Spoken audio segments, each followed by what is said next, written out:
नमस्कार दोस्तों, स्वागत है अपने YouTube channel top trending GK में। दोस्तों इस वीडियो में देखने वाले हैं आज जो आपकी 26 जुलाई 2021 को रेलवे एनटीपीसी के प्रथम पारी का एग्जाम कंडक्ट हुआ है। तो टोटल जो 40 जीके के सवाल पूछे गए थे उसमें से यहाँ पर 35 एग्जैक्ट वो सवाल एक्स्ट्रा फैक्ट साइज जानने वाले हैं। इसकी पीडीएफ फाइल के लिए आपको टेलीग्राम चैनल ज्वाइन करना है। ऑल सेट की एक साथ यहाँ पर मिल जाती है। डिस्क्रिप्शन बॉक्स में टेलीग्राम चैनल की लिंक है, जरूर ज्वाइन कर लेना। जो भी क्वेश्चन होंगे वो आपके 100% रियल और ऑथेंटिक होंगे।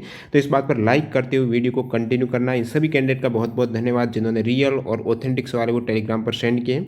ये सभी आज के प्रथम पारी पूछे गए जीके के सवाल जाने। उससे पहले मैं आपको बता दूं, आप किसी भी कॉम्पिटिटिव एग्जाम्स की तैयारी करते हो, अपनी तैयारी को परखने के लिए आपका कौन सा सेक्शन वीक है उसको बूस्ट करने के लिए, कॉन्फिडेंस लेवल बढ़ाने के लिए अभी एग्जाम में सबसे इंपॉर्टेंट है टाइम मैनेजमेंट। इन सभी चीज़ों के लिए प्रैक्टिस बहुत ज़्यादा जरूरी हो जाती है। प्रैक्टिस के लिए आप डेली एक मॉक टेस्ट लगेगा। मॉक टेस्ट के लिए टेक्स्ट बुक इसलिए बेहतरीन प्लेटफॉर्म है, आप सारे एग्जाम्स के मॉक टेस्ट एक ही पास के अंतर्गत लगा सकते हो। इसमें भी यदि आप टीटीजी के कूपन कोड यूज़ करते हो तो आपको एक्स्ट्रा यहाँ पर 10% का डिस्काउंट मिलने वाला है टीटीजी के कूपन कोड से।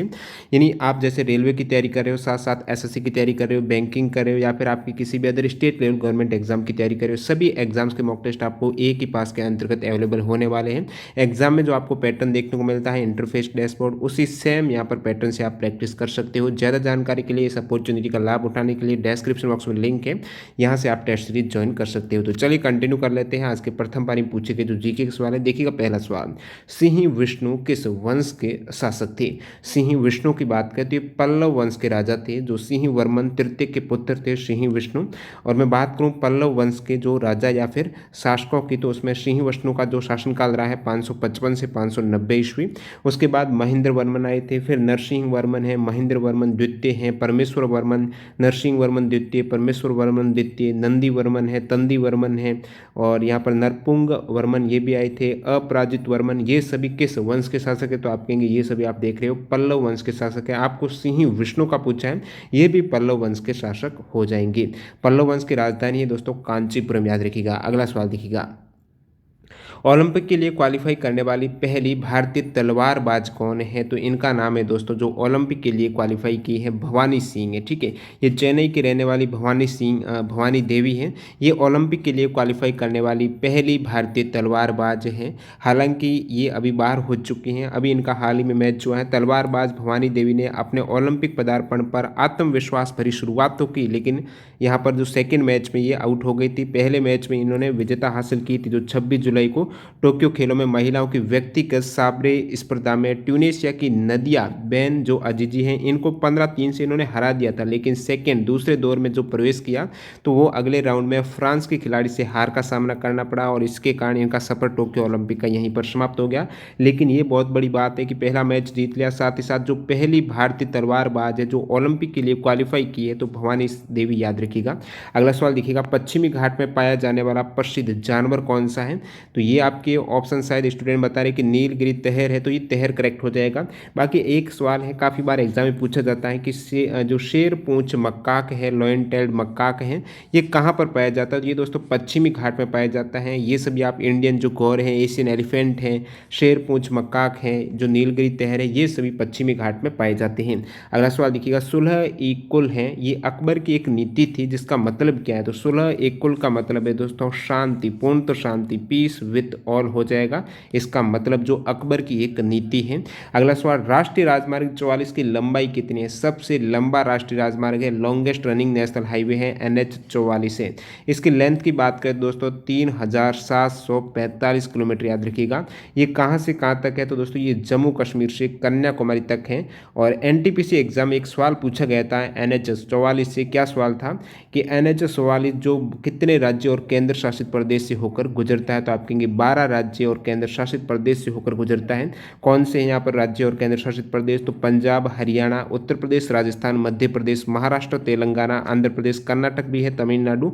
इनके अलावा यूटी में दिल्ली है, जम्मू कश्मीर केंद्र शासित प्रदेश से गुजरता है। तो total 12 state and UT cover करता है, NH 44 है। तो जो भी एनटीपीसी एग्जाम में ये टॉपिक वाइज इंपॉर्टेंट सवाल बने हैं, इनकी मैंने अलग से एक PDF फाइल बनाई है जिसमें 46 टॉपिक है, टोटल 3500 क्वेश्चंस कवर किए गए हैं। जिस प्रकार साइंस के हो हो गए, कंप्यूटर के ये सारे क्वेश्चन हैं। तो ये 46 इंपॉर्टेंट टॉपिक हैं जो किसी भी एग्जाम में पूछे जा सकते हैं। एक्स्ट्रा फैक्ट सहित आप PDF फाइल डाउनलोड कर सकते हो। toptrending.in जो वेबसाइट है, डिस्क्रिप्शन बॉक्स में लिंक मिल जाएगी। कोई भी एरर आता है तो आप मेल कर दीजिएगा, वेबसाइट पर डिटेल मिल जाएगी। और ये तो हो गया आपके राष्ट्रीय राजमार्ग 44 है। अगला सवाल देखिएगा, सती प्रथा का अंत किसके काल में हुआ है? इजी सवाल है, रिपीटेड सवाल, NTPC में आ चुका है इससे पहले। तो गवर्नर लॉर्ड विलियम बेंटिंग की सहायता से सती प्रथा का जो अंत हुआ है, कब हुआ है? 1829 में। याद रखिएगा, काफी बार एग्जाम आता है। किन के प्रयास से? तो राजा राम मोहन राय के प्रयासों से सती प्रथा का अंत किया गया था 1829 में।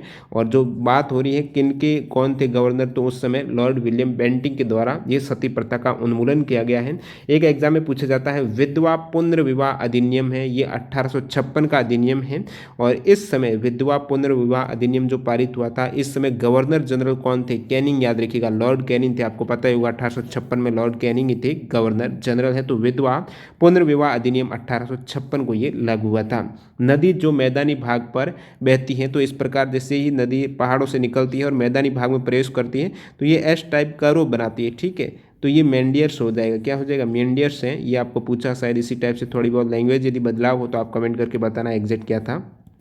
अगला सवाल देखिएगा, मंगलयान जो मंगल ग्रह की कक्षा में कब इंसर्ट किया था? मंगलयान है, लॉन्च नहीं पूछा, लॉन्च कब हुआ? लॉन्च के बाद जब मंगल ग्रह की कक्षा में प्रवेश किया था वो कब किया था? वो दोस्तों 24 सितंबर 2014 को। कब किया था? 24 सितंबर 2014 को मंगलयान है जो मॉम है, मार्स ऑर्बिटर मिशन है, इसके तहत मंगलयान यहाँ पर जो लॉन्च किया गया था वो 5 नवंबर 2013 को लॉन्च हुआ था।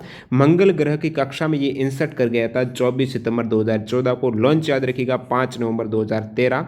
और जो रॉकेट से लॉन्च किया गया है ये तो वो है दोस्तों PSLV C-25, PSLV polar satellite launching vehicle XL C-25 से इसको लॉन्च किया गया था सतीश धवन जो श्री हरिकोटा आंध्र प्रदेश से। किस आर्टिकल के तहत संसद के द्वारा संविधान संशोधन किया जाता है? इजी सवाल, रिपीटेड है। आर्टिकल 368 सभी को पता होगा, 368 के तहत है वो संविधान में आप अमेंडमेंट कर सकते हो, संशोधन कर सकते हो। और ये संविधान संशोधन की प्रक्रिया है, ये कहाँ से ली गई? तो आप कहेंगे दक्षिण अफ्रीका से ली गई है। और सर्वोच्च न्यायालय ने क्या कहा कि आर्टिकल 368 है जिसके तहत संविधान संशोधन हो सकता है, लेकिन संसद को संविधान में संशोधन करने की शक्तियां प्रदान करता है ये आर्टिकल, तो सही है। लेकिन इस संविधान की आधारभूत संरचना में कोई भी बदलाव नहीं किया जा सकता है। आपको कमेंट करके बताना है अब तक कितने संविधान संशोधन हो चुके हैं, कमेंट जरूर कर देना। अगला सवाल देखिएगा, हाल ही में भारतीय भूवैज्ञानिक सर्वेक्षण के द्वारा एक अन्वेषण हुआ था जिसमें किस राज्य में वेनेडियम के भंडार प्राप्त हुए हैं? वेनेडियम है, इस तत्व के भंडार किस राज्य में प्राप्त हुए हैं? भूवैज्ञानिक सर्वेक्षण जो अभी 2021 में हुआ है, तो इसमें जो वेनेडियम के भंडार प्राप्त हुए हैं वो अरुणाचल प्रदेश में हुए हैं। अरुणाचल प्रदेश में पापुम पारे जिले के डेपो और तमांग क्षेत्रों में पहले वो प्रोटोजोइक युग की कार्बेनियस जो फाइलाइट चट्टान है वहाँ पर वेनेडियम के भंडार है वो प्राप्त हुए हैं। वेनेडियम के जो अयस्क हैं वो कौन से हैं? पेट्रोनाइट हैं, वेनेडानाइट हैं, रोजोक्लाइट हैं और कार्नोटाइट हैं। ये सभी वेनेडियम के ओर हो जाएंगे। और वेनेडियम के जो भंडार रिजर्व कहाँ पर प्राप्त होंगे हुए हैं? तो आप कहेंगे अरुणाचल प्रदेश में हुए हैं। वैसे वेनेडियम की बात हो रही है तो आपको पता होना चाहिए सबसे बड़ा भंडार है, यानी सबसे अधिक वेनेडियम रिजर्व है वो चाइना में, उसके बाद रशिया और थर्ड है दक्षिण अफ्रीका में। 1920 में किस अधिवेशन के अंतर्गत असहयोग आंदोलन चलाने का प्रस्ताव स्वीकार हुआ था? तो असहयोग आंदोलन है ये 1920 में, जो उस समय कांग्रेस अधिवेशन था वो नागपुर अधिवेशन। एग्जाम में आ जाता है कि इस अधिवेशन की अध्यक्षता किसने की थी? तो विजय राघवाचार्य ने। नागपुर अधिवेशन 1920 में जो हुआ था ये इसी अधिवेशन के तहत असहयोग आंदोलन चलाने का प्रस्ताव है वो स्वीकार किया गया था। असहयोग आंदोलन है, फिर ये 5 सितंबर 1920 को महात्मा गांधी जी के द्वारा ये लॉन्च हुआ था। खिलाफत आंदोलन की बात करें, इसकी शुरुआत है मोहम्मद अली और शौकत अली बंधुओं ने की थी। मार्च 1919 से 1921 तक चला था। भारत का जो राष्ट्रीय ध्वज नियम है वो कब लागू हुआ है? तो भारतीय ध्वज संहिता की बात हो रही है 2002, सभी को पता होगा। भारतीय ध्वज संहिता 2002 है, ये 26 जनवरी 2002 से लागू हुआ है। इनके बहुत से नियम हैं, आप जरूर स्टडी करना, एग्जाम में सवाल आ जाते हैं। राष्ट्रीय ध्वज से संबंधित कौन सा नियम नहीं है तो ये आप देख लेना।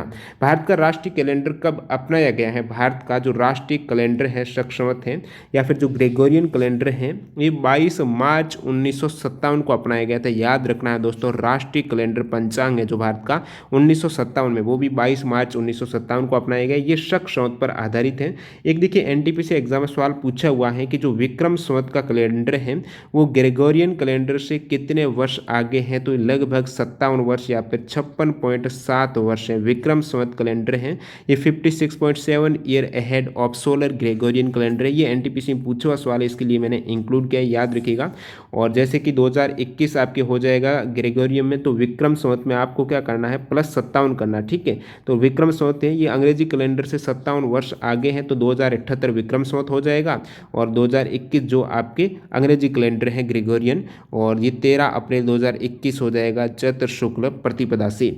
अब देखिए ग्रेगोरियन कैलेंडर के अकॉर्डिंग जनवरी वर्ष का प्रथम महीना रहता है। और ये दोस्तों जो ग्रेगोरियन कैलेंडर है दुनिया में सबसे ज़्यादा इस्तेमाल किया जाने वाला कैलेंडर है। और ये अक्टूबर 1582 में पॉप ग्रेगरी 13 के द्वारा पेश किया गया था। शक संवत और विक्रम संवत के महीने तो नाम तो एक ही होते हैं, जैसे कि चैत्र वगैरह है, लेकिन यहाँ पर स्टार्ट अलग अलग होते हैं। विक्रम संवत की बात करूँ तो नया महीना है, ये पूर्णिमा के बाद आने वाले कृष्ण पक्ष से होता है, ठीक है। विक्रम है वो कृष्ण पक्ष से, और जो शक संवत है वो शुक्ल पक्ष से इसकी शुरुआत होती है। शक संवत जो संवत है इसकी शुक्ल पक्ष से।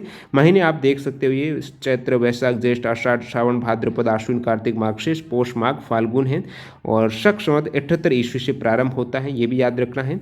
और शक संवत की बात करूं तो 2019 है, जैसे कि तो ये 78 ईस्वी से प्रारंभ होता है, तो -78 कीजिएगा। विक्रम संवत में आपको +57 करना है, दोनों ही अलग अलग हैं, जो भी पूछ ले आपको। अगला सवाल देखिएगा, पूर्व मध्य रेलवे, प्रत्येक सीट में यहाँ पर रेलवे जोन का हेडक्वार्टर पूछा जा रहा है। कल भी आया था, उससे पहले भी आया था। ईस्ट सेंट्रल रेलवे का दोस्तों हाजीपुर है, ईस्ट सेंट्रल रेलवे। बाकी मैं बहुत बार बता चुका हूँ, जरूर आप देख लेना PDF फाइल भी। 12 प्रवाल द्वीप युक्त आइलैंड कौन सा है? 12 प्रवाल द्वीप हैं, वो आइलैंड है दोस्तों लक्षद्वीप हो जाएगा, जिसमें 12 प्रवाल द्वीप हैं, 3 प्रवाल भित्ति हैं, और जलमग्न बालू के तट यहाँ पर शामिल हैं। साहित्य अकादमी पुरस्कार 2020 हैं, इसमें असमिया भाषा में किसे दिया गया है? असमिया भाषा में साहित्य अकादमी अवार्ड वैसे टोटल 24 भाषाओं में मिलता है प्रति वर्ष है, तो आपको असमिया भाषा का पूछा है तो ये दोस्तों दिया गया है अपूर्वा कुमार शेक्या है, उनकी रचना है वो है दोस्तों बैंगसता। बैंगसता के लिए अपूर्वा कुमार को दिया गया है साहित्य अकादमी अवार्ड असमिया भाषा में। बाकी अन्य भाषा के भी अपन देख लेते हैं, सभी 24 तो नहीं बता रहा हूँ, लेकिन इंपॉर्टेंट जहाँ से अक्सर सवाल बनते हैं। अंग्रेजी की बात करूँ तो ये दिया गया है अरुंधति सुब्रमण्यम को, उनकी रचना है when God is a traveller है। गुजराती का दिया गया है दोस्तों हरीश मीनाक्षु को। हिंदी का दिया गया है अनामिका को, उनकी जो पोइट्री है टोकरी में दिगांत देर गाथा, ये है दोस्तों हिंदी में जो रचना है अनामिका की। कन्नड़ का आप देख लीजिएगा किसे दिया गया है, तो M विरपा मोइली को दिया गया है। असमिया का पूछा था आपको अपूर्वा कुमार को। संस्कृत का महेश चंद्र शर्मा गौतम को दिया गया है। तमिल का दिया गया है इमायम को। तेलुगु का दिया गया है निखिलेश्वर को। उर्दू का दिया गया है हुसैन उल हक को। तो ये कुछ इंपॉर्टेंट भाषाएं जहां पर ये अवार्ड दिया गया है, साहित्य अकादमी अवार्ड है। वैसे टोटल 24 भाषा में 22 तो जो अपनी संविधान की 8वीं अनुसूची में है, 2 हैं, एक राजस्थानी एक अंग्रेजी भाषा में इसकी शुरुआत हुई है। तो ये दोस्तों साहित्य अकादमी अवार्ड की शुरुआत हुई 1955 में, याद रखिएगा। साहित्य अकादमी अवार्ड 2019 का भी देख लीजिएगा, एनटीपीसी एग्जाम में सवाल आया था इससे पहले कि 2019 में अंग्रेजी का साहित्य अकादमी अवार्ड किसे मिला था, तो वो शशि थरूर को मिला था। एन एरा ऑफ डार्कनेस है रचना भी साथ में आपको जरूर याद करना है। वैसे जो भी इंपॉर्टेंट अवार्ड है साहित्य अकादमी का वो आपको टॉपिक वाइज भी मिल जाएंगे, जो 46 टॉपिक हैं उसमें ये इंक्लूड था। अगला सवाल देखिएगा, मध्य प्रदेश के किस शहर का नाम है वो दोस्तों नर्मदापुरम किया गया है। नर्मदापुरम ये चेंज हुआ है, मध्य प्रदेश के होशंगाबाद जो सिटी है उसका नाम चेंज करके नर्मदापुरम किया गया है। विचार एवं अभिव्यक्ति का अधिकार किस आर्टिकल में है, तो विचार एवं अभिव्यक्ति के अधिकार की बात करूं तो जैसे बोलने की आज़ादी है वो आर्टिकल 19 में है। तो 19 में भी बहुत से आर्टिकल है, 19A है बोलने की, 19B है सभा की आज़ादी है, 19C है वो संघ बनाने की आज़ादी हो जाएगी, D है पूरे देश में आने जाने की आज़ादी है, E पूरे देश में बसने की आज़ादी है, G कोई भी व्यापार या जीविका की आज़ादी, F में दिया गया जो संपत्ति का अधिकार था वो 44वें संविधान संशोधन 1978 के द्वारा हटा दिया है 19F को।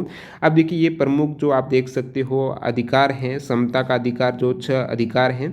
आर्टिकल 14 से 18 फिर स्वतंत्रता का शोषण के विरुद्ध धार्मिक स्वतंत्रता इजी से है, सभी को पता ही होगा। संवैधानिक उपचारों का अधिकार है, संपत्ति का अधिकार है, अभी किसमें है तो आर्टिकल 301 के अंतर्गत ये एक विधिक अधिकार है, 44वें संविधान संशोधन के द्वारा 1978 में से हटाया गया है। तो ये कुछ इंपॉर्टेंट आर्टिकल हो जाते हैं, यहाँ से भी अक्सर सवाल आ जाते हैं। आर्टिकल 14 से 15 से 16 से 14 क्या कहता है, विधि के समक्ष समानता है सभी को, और 15 धर्म, मूल वंश, जाति, लिंग या जन्म स्थान के आधार पर जो विभेद है वो नहीं कर सकते। 16 कहता है लोक नियोजन विषय में अवसर की सभी को समानता मिलेगी नौकरी वगैरह में। आर्टिकल 17 है अस्पृश्यता का अंत है, 18 उपाधियों का अंत है। एक दोस्तों 21 से भी एग्जाम में सवाल पूछा जाता है जो दैहिक स्वतंत्रता का अधिकार है। अगला सवाल देखिएगा, मृत कोशिकाओं का निष्कासन या अपशिष्ट पदार्थों का निष्कासन कौन सा कोशिकांग करता है लाइसोसोम के द्वारा। तो लाइसोसोम का मुख्य कार्य क्या हो जाएगा, पाचन करना। एग्जाम में पूछ ले पाचन करना किस अंग का काम है, लाइसोसोम का काम है। इसे कोशिका की आत्मघाती थैली कहते हैं। ये मृत कोशिकाओं का निष्कासन करता है, खुद की कोशिकाएं यहाँ पर मार देता है, तो आत्मघाती थैली है ये लाइसोसोम। अगला सवाल देखिएगा, कौन सा दर्रा नीलगिरी पहाड़ियों व अन्नामलाई पहाड़ियों को जोड़ता है। नीलगिरी पहाड़ियाँ जो उत्तर में है और अन्नामलाई पहाड़ियाँ दक्षिण में है, इनको कनेक्ट करने वाला पास कौन सा है, तो ये दोस्तों पालक्काड दर्रा है। इसे पालघाट दर्रा भी बोला जाता है, एक ही नाम है ये, तो पलक्कड़ हो गया या फिर पालघाट दर्रा है। ये नीलगिरी और अन्नामलाई पहाड़ियों को जोड़ता है। ये तमिलनाडु में कोयम्बटूर को केरल में पालक्कड़ से कनेक्ट करता है, तो तमिलनाडु और केरल को जोड़ने वाला दर्रा है। इससे पहले एनटीपीसी एग्जाम में भोर घाट से एक सवाल पूछा गया था कि मुंबई पुणे एक्सप्रेस वे जो गुजरता है वो किस घाट से है, तो भोर घाट से। मुंबई पुणे एक्सप्रेस वे है, थाल घाट से मुंबई को नासिक से कनेक्ट करता है, पाल घाट ये केरल को तमिलनाडु से कनेक्ट करता है, नीलगिरी और अन्नामलाई पहाड़ियाँ को। अगला सवाल देखिएगा, किस चुनाव में महिलाओं को 33% आरक्षण मिलता है, तो वो चुनाव रिपीट हुआ सवाल है। तो ये आपके पंचायत राज चुनाव में महिलाओं को 33% आरक्षण का प्रावधान है। ये 73वें संविधान संशोधन 1992 के तहत किया गया है। उप धातु का क्या गुण है, ऑप्शन दे रखा था, अर्धचालक है, सेमीकंडक्टर है। जो मेटलॉइड है वो है कौन सी, तो उप धातु boron, silicon, germanium, arsenic, antimony, tellurium और पोलोनियम है। टोडा जनजाति कहाँ पाई जाती है, नीलगिरी पठार या फिर जो नीलगिरी पर्वत है वहां पर, ये तमिलनाडु की नीलगिरी पर्वत पर टोडा जनजाति है वो पाई जाती है। नीति आयोग के द्वारा जारी sustainable development goal India index 2019 में फर्स्ट रैंक किस राज्य को मिली है, फर्स्ट और सेकेंड रैंक दोनों पूछा था। तो 2019 में फर्स्ट केरल, सेकेंड हिमाचल प्रदेश को सस्टेनेबल डेवलपमेंट गोल इंडेक्स 2019 में जो नीति आयोग के द्वारा जारी किया जाता है, सबसे निचले पायदान पर जो रैंक मिली है वो बिहार को मिली है। ये तो राज्य का हो गया। यूटी के केस में जो फर्स्ट रैंक चंडीगढ़ को है, सेकंड पुदुचेरी को मिली है। एसटीजे इंडिया इंडेक्स है, ये नीति आयोग के द्वारा है, सतत विकास लक्ष्य इंडिया इंडेक्स जारी किया जाता है। अब इसका थर्ड एडिशन भी 2021 में 2020-21 का जारी हो चुका, तो ये आपके लिए आने वाले एग्जाम्स के लिए इंपॉर्टेंट हो जाता है। एसटीजे इंडिया इंडेक्स 2020-21 में फर्स्ट रैंक है, सेम केरल को मिली है, सेकंड हिमाचल प्रदेश को मिली है, फिर तमिलनाडु को मिली है। सबसे निचले पायदान पर जो टॉप रैंक केरल को मिली है, तो 75 अंक, 100 में से 75 अंक है। 100 अंक जैसे कि 2030 तक जो आपका लक्ष्य रखा गया है ना एसटीजी में 17 जो गोल हासिल करने हैं, तो कितने अब तक लक्ष्य कंप्लीट हो चुके, कौन सा राज्य है वो कर रहा है, तो 75% आप कह सकते हो यहाँ पर गोल कंप्लीट हो चुके हैं। तो इसको टॉप किया है हिमाचल प्रदेश। जिस प्रकार सबसे निचले पायदान पर बिहार है तो 52 अंक ही मिले अभी तक, झारखंड है, असम है उसके बाद निचले पायदान पर, तो टॉप पे अभी भी केरल, हिमाचल प्रदेश है, थर्ड तमिलनाडु है, यूटी में टॉप चंडीगढ़ है, फिर दिल्ली, फिर पुदुचेरी है। तेजी से आगे बढ़ने वाले शीर्ष राज्य में मिजोरम है, ये जल्दी हासिल कर रहा है, अंकों में बढ़ोतरी ज्यादा हो रही है मिजोरम और हरियाणा में पिछले वर्ष के सापेक्ष। अंतःस्रावी ग्रंथि कौन सी है, तो ऑप्शन में आपके पिट्यूटरी पीयूष ग्रंथि था, तो ये हो जाएगी आपके अंतःस्रावी ग्रंथि। इसके अलावा थायराइड ग्रंथि, अग्नाशय ग्रंथि, एड्रिनल, पैराथायराइड, पीनियल, थाइमस, ये सभी अंतःस्रावी ग्रंथियां हैं। एक्सोक्राइन ग्लैंड की बात करूं जो बाह्य स्रावी कह सकते हो, तो जो स्वेट हो जाएगी, स्लेवरी है, ये मेमोरी वगैरह बाह्य स्रावी या फिर एक्सोक्राइन ग्लैंड है। अब देखिए अंतःस्रावी विज्ञान का जनक किसे कहा जाता है, तो थॉमस एडिसन है, इनको अंतःस्रावी विज्ञान का जनक कहा जाता है। अंतःस्रावी तंत्र के अध्ययन को एंड्रोक्राइनोलॉजी बोला जाता है। मानव शरीर की सबसे बड़ी ग्रंथि कौन सी है, तो वो दोस्तों यकृत हो जाएगी। और सबसे बड़ी अंतःस्रावी ग्रंथि की पूछ रहे तो थायराइड ग्रंथि याद रखना है।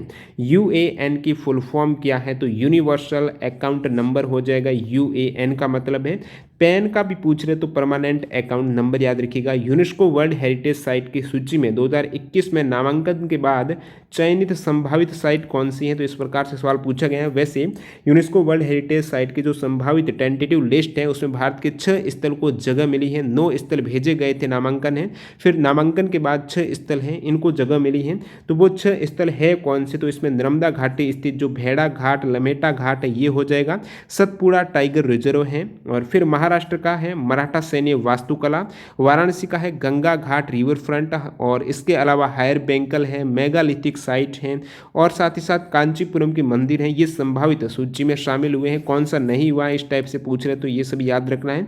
और जो धौलावीरा एक हड़प्पा कालीन नगर है, इसको वर्ष 2019-20 में विश्व धरोहर स्थल में शामिल किए जाने हेतु नामांकन के लिए प्रस्तावित किया गया है।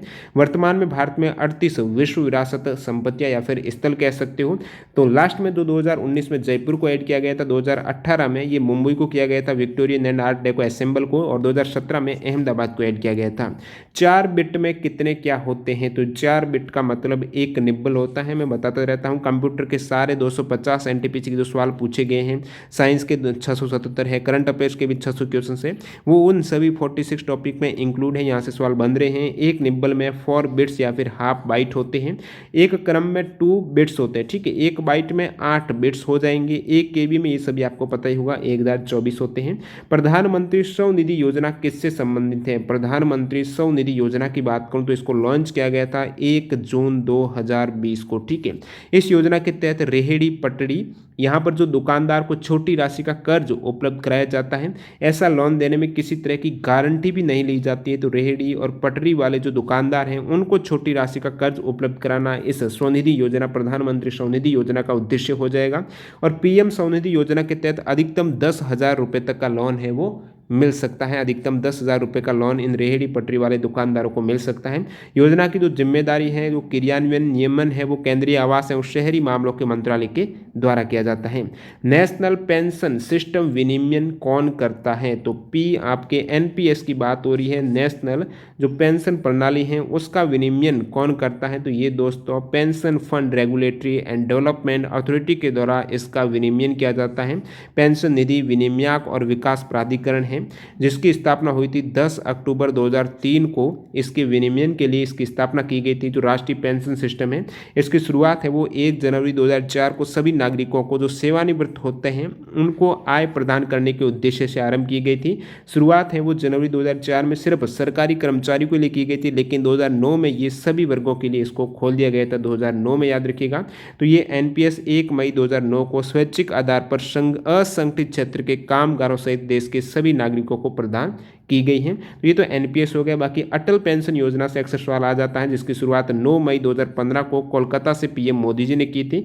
जो असंगठित क्षेत्र में काम करने वाले लोग हैं उनको सामाजिक सुरक्षा प्रदान करने के लिए जो पेंशन योजना है, अटल पेंशन योजना 2015 में जो लॉन्च हुई थी, इसमें इन्वेस्टमेंट होता है और जो आयु रहती है योजना का लाभ उठाने के लिए, तो अप्लाई के लिए 18 से 40 साल के बीच में पेंशन पाने के लिए कम से कम 20 साल का आपको निवेश करना होगा, यानी 60 वर्ष के बाद आपको यहाँ पर निवेश के अकॉर्डिंग पेंशन मिलने वाली है। मिनिमम 1,000 रुपये पर मंथ और अधिकतम 5,000 रुपये मासिक पेंशन यहाँ पर मिल सकती है।